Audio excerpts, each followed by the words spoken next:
Well, this is a new creation from Eagle Bay Docks. It is a stand-up jet ski ramp.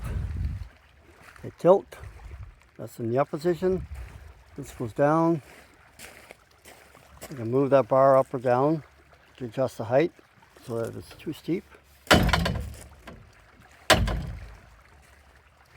There'll be another float here and another float over there. Just waiting for it to come in.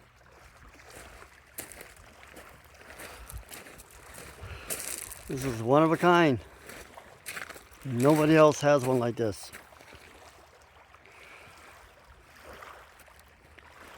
The hinges will go on here